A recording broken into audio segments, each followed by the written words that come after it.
Her sister's wedding was perfect. Mom beamed across the dinner table. When will it be your turn? I smiled, sipped my wine, and said, it already happened. You just weren't there. The whole room froze. My name is Calla Monroe. I'm 32. And if you think this is about a forgotten invitation, stay tuned. Because sometimes the real betrayal isn't being left out. It's realizing you were never really counted in. The room was aglow of champagne glasses and well-dressed guilt. Dad cleared his throat. My sister blinked rapidly, like she'd walked into the wrong conversation. You're joking, right? She asked. I set my glass down. No. Mom blinked like she'd been slapped. When? She whispered. 6 months ago, I said. A courthouse. Just us. No drama. Her face fell, lips parting with the kind of shock only expectation can summon. You didn't tell us. No, I said. Because you were too busy planning her perfect day. You didn't even ask if I was seeing anyone. They hadn't. Not once. When I got engaged, I kept it private, not out of shame but protection. Protection from the comparisons. The judgment. The subtle ways they made me feel like a spare part in someone else's fairy tale. So we eloped. Just me, Asher, and a steel blue sky. No venue drama. No seating charts. No tears from my mother about how the table linens weren't elegant enough. I had mailed a single photo afterward. One of me in my dress. Laughing. Real. No one replied. So tonight, I gave them the truth. Raw, clean, final. My sister looked away. Mom swallowed her wine like it was venom. And Dad? He finally asked something real. Is he good to you? I nodded. Yes. Better than you were. After the dinner silence wore off, Mom did what she always did when control slipped. She tried to reframe the narrative. You should have told us, she said, with that rehearsed tremble in her voice. As your mother, I had a right to be there. I raised my eyebrows. A right?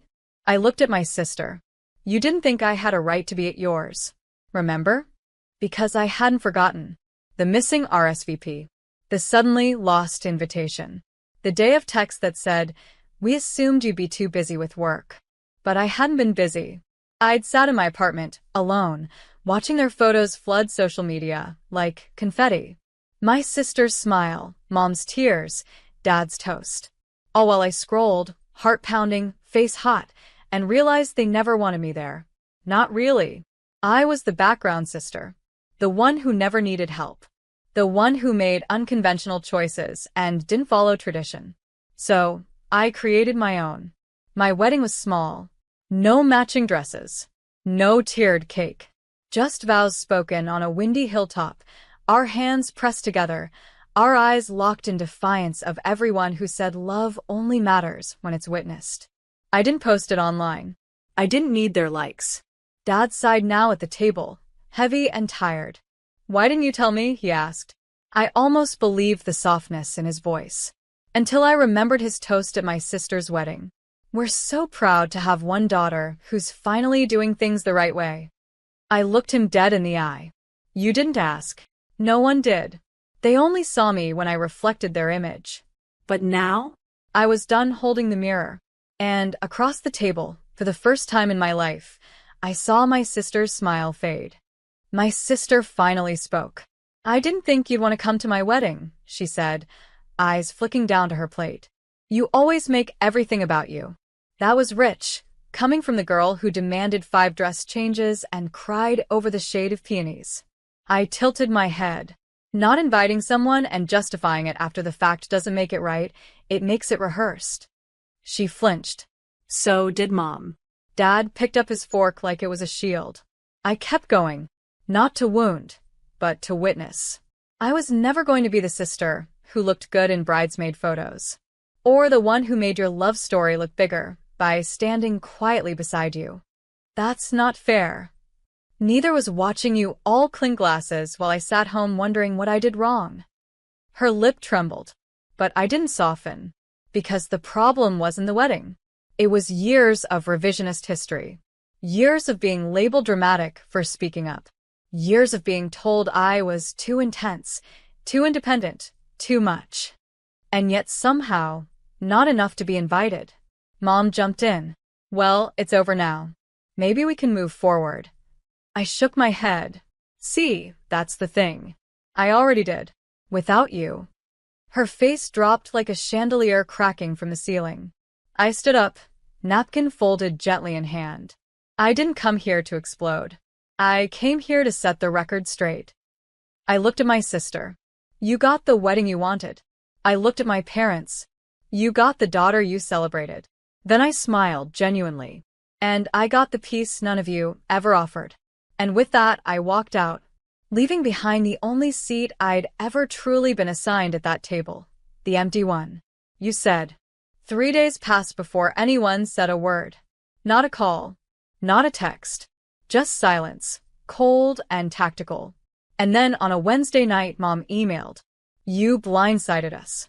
Your sister is heartbroken. There was no need for that scene. No need? I stared at the screen like it might blink and correct itself. That scene was me finally speaking. One truth. At one table. After decades of swallowing everything else. I didn't reply.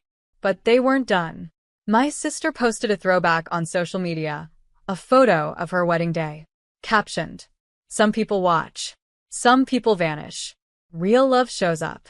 The comments were predictable. Friends validating. Distant cousins chiming in.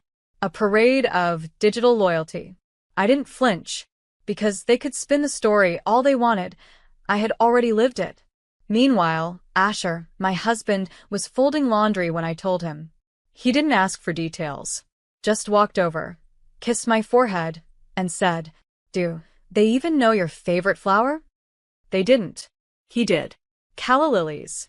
He planted them outside our rental 2 months before we got married. Said, Now your name lives in the garden. My family never asked why we eloped. Never noticed how light I became once I stopped performing daughterhood like it was an unpaid role. I went on with my life. Until another email arrived. This time from Dad. Just 5 words. Can we talk? Just us. I hovered over it. Because sometimes the ones who stay silent after your truth erupts are the ones who finally heard it echo. And sometimes, they're just hoping to pull you back in gently before you realize you're free. I took a deep breath and typed. We'll see, you said. Dad picked a diner, neutral ground. Same one we used to go to after my violin recitals. He was already seated when I arrived, hands folded, coffee half full. For a second, I saw the dad I remembered, steady, quiet, impossible to read. I'm not here to take sides, he said. I raised an eyebrow. You've already taken them. He nodded, slowly. I know. The silence stretched between us like fabric pulled too tight. Then he said, You getting married without telling us did hurt. I didn't flinch. You not asking where I was the day of her wedding? That hurt too. He looked down, thumb tracing the rim of his cup. I didn't know how far it had gone, he said. Between you and your mother. You and your sister. I let that sit. Dad, it didn't go anywhere. It stayed exactly where it always was, unequal. He didn't argue. Instead, he reached into his coat and slid a photo across the table. Me and Asher. Smiling. Wind blown. My dress caught mid-spin.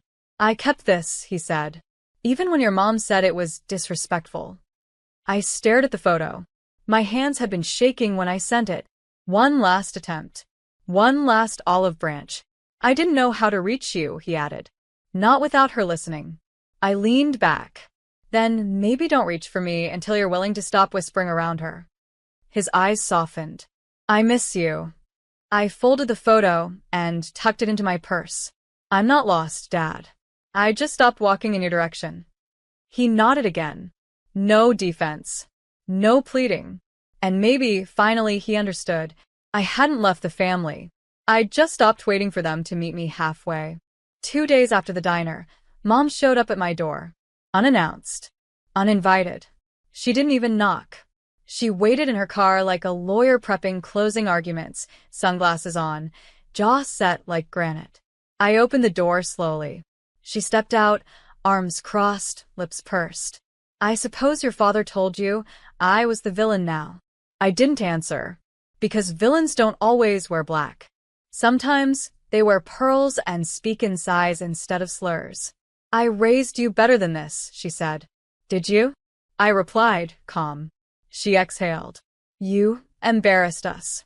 You humiliated your sister. No, I said. I answered your question. You asked when it would be my turn. I told you. And that scene at dinner was honesty.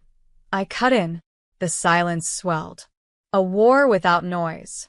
Then she stepped closer. You've always needed too much, she whispered.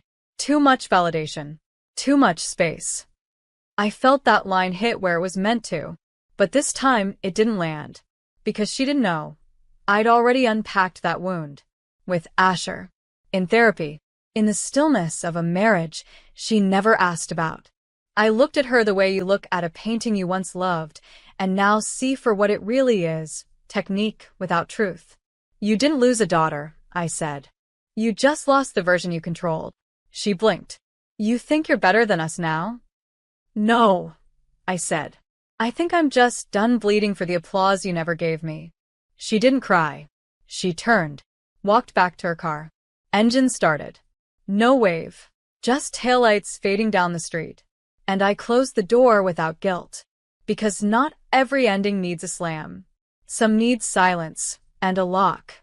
A week later, the wedding album arrived. Not mine, my sister's.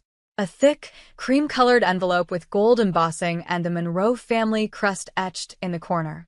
No note, just the album. Sent to me like a peace offering. Or a provocation. Asher watched me slit it open at the kitchen counter. Sure you want to do this? He asked gently. I nodded. Sometimes, closure isn't about what you want to see, but what you're finally ready to face. The first few pages were predictable. Dress fittings. Champagne flutes. Dad walking her down the aisle. Then came the reception. Mom mid-toast, eyes glassy with pride.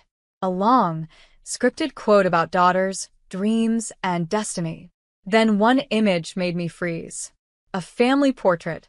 Everyone lined up, smiling, poised. And there it was. My name, written under the photo. Except the body standing there wasn't me. It was my cousin from Vermont. Same height, same dark hair, wearing a dress suspiciously similar to one I once wore to a graduation. They passed her off as me. Framed it. Labeled it. Posted it online. As if presence could be faked. As if truth was just a caption away from revision. Asher stood behind me, jaw tight. They replaced you, he said quietly. In pictures. No, I whispered. They erased me, and didn't think I'd notice. I slid the album back in the envelope. Didn't tear it. Didn't scream. I simply wrote one word across the front in permanent marker. Return. Dropped it in the mailbox the next morning. No note inside. No explanation. Because when someone deletes you from the frame of their perfect story, you stop being the background and start being the author of your own. You said. They never responded. Not to the returned album. Not to the message written across the envelope. Not to the unspoken truth inside it. And that silence? It didn't ache. It clarified. I stopped waiting for the apology that would never come. The revision that would never be printed. Instead, I started building something of my own. Asher and I found a little venue by the lake. Nothing fancy, just a wide porch, twinkle lights, and space for 30 chairs. We called it a celebration of honesty. Not a second wedding. Not a do-over. Just a gathering of the people who actually showed up. Old friends. Colleagues. 2 neighbors who brought homemade pie. No seating chart. No expectations. No relatives needing emotional babysitting. And when I stood in front of those 30 souls and read our vows, again, but this time aloud, I didn't cry. I breathed. Because healing isn't always poetic. Sometimes it's just honoring what was real in front of those who never made you earn love like a prize. Afterward, someone asked if my family was coming. I smiled gently. No. They already attended a wedding. Just not mine. That night, back at home, I took the last box down from the closet. Old cards. Framed quotes from Mom. A bridesmaid dress I never wore. I placed it all in a bag, not with rage, with relief, and dropped it off at the donation bin on 7th Street. A girl in line behind me said, "That's a really pretty dress." I turned and smiled. It was never really mine. And as I walked away, lighter than I'd felt in years, I realized, family isn't who shares your name. It's who never has to ask twice where you were when it mattered.